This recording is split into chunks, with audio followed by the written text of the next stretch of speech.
A semen analysis is a test done on men to measure the amount and quality of their reproductive fluid, called semen, and their reproductive cells, called sperm. A man's reproductive system includes two glands called testicles or testes. They're located inside a pouch of skin called the scrotum. The scrotum is outside the body, which keeps the testicles cool enough to make sperm. Connected to each testicle is a mass of coiled tubes called the epididymis. Each epididymis stores immature sperm while they continue to develop. During sex, sperm travel through a tube attached to the epididymis, called the vas deferens, to another tube called the ejaculatory duct. There, sperm mix with fluid from two glands called seminal vesicles, as well as the prostate gland.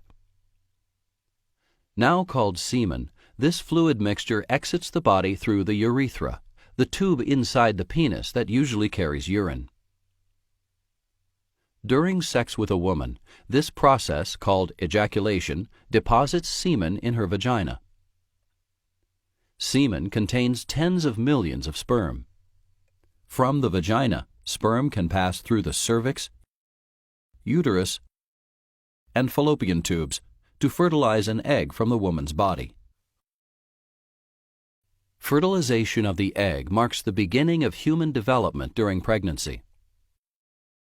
A man's doctor may recommend a semen analysis if he is unable to get a woman pregnant after at least a year of unprotected sex, or after 6 months if she's over 40.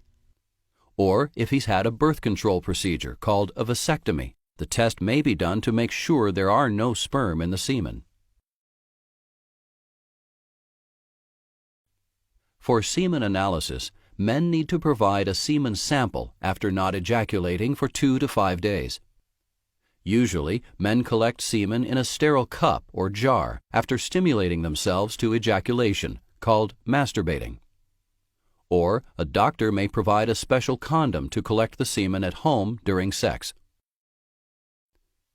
It's important to collect all of the ejaculated semen. Samples collected at home should be kept at body temperature and returned to the lab within 2 hours for reliable results. In the lab, the person testing the semen will look at the total amount or volume of the semen sample. The normal volume range is 1.5 to 5 milliliters, or about 1/3 of a teaspoon to 1 teaspoon.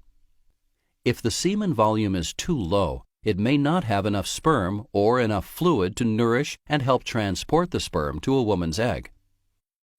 The lab will also look at the thickness of the semen. If the semen is too thick, the sperm will be trapped within it. Next, 3 main tests will be done on the semen sample under a microscope. First, a test called a sperm count will measure the number of sperm per milliliter of semen. If the sperm count is low, it decreases the chances of getting a woman pregnant.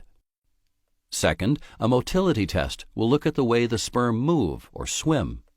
If the sperm have poor motility, they swim too slowly, don't swim properly, or don't move at all. With poor motility, the sperm may not be able to swim toward a woman's egg to fertilize it. Third, a morphology test will look at the shape of the sperm. Sperm with abnormal morphology may have a shape that causes poor motility, or the sperm may not be able to fertilize an egg even if they reach it.